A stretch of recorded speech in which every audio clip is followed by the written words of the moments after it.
Well, many of us have health and fitness goals that we perhaps said in our New Year's resolutions. It doesn't matter whether you made a New Year's resolution or not. Getting healthy, getting fit, so important to many of us. Why do we fail? Well, Rich Thaw is here. Of course, he is a senior performance specialist with Core Excellence. Welcome to the show. Thanks. Happy New Year. I haven't seen you since Thank you. we began the new year. Yeah. And Rich, this is something we struggle with. We see that, it's January 18th today. We're going to start to see those gym numbers go down a little bit. But you're saying it's because we don't necessarily, we set ourselves up for failure so often. How do we do that exactly? Well, first of all, setting goals that are way too lofty. Right. You think, I want to lose 10 pounds by February 1st. It's like, that's a big goal, Yeah. right? But also, we don't have long-term goals. So the best way, just like everything else, you're setting up for the year. This year, I want to achieve X. So figuring out what exactly your goal is, that's obviously the most important thing, right? But even more importantly, take a pen, take a piece of paper, and physically write it down. There's a lot of research that says that if you write it down on paper and if you see it in front of you, if you have a daily reminder of your goal, then you're more apt to achieve that goal.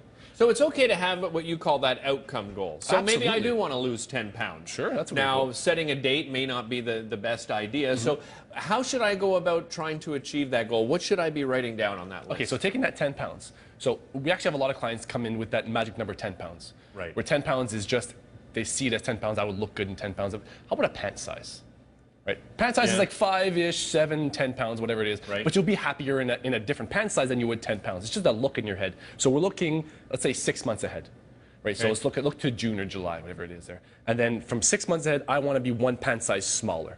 So by saying a pant size, I've made it realistic that you can envision that. Right. The more you envision your goal, the more successful you are to achieve that goal, right? So 6 months ahead, I want to be down one pant size. In 3 months, where am I going to be?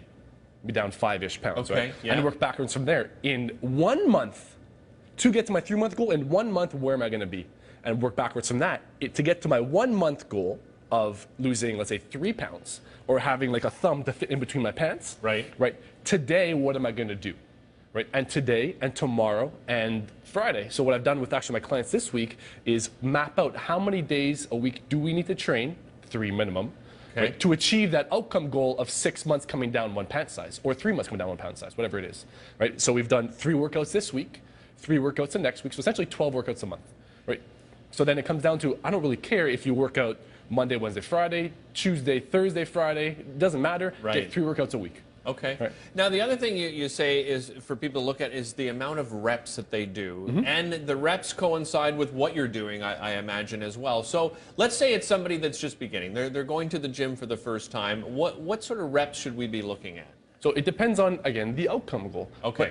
But mainly, I think starting off with a higher rep range, around 8 to 10, if not 12-ish, just to groove those optimal patterns is ideal.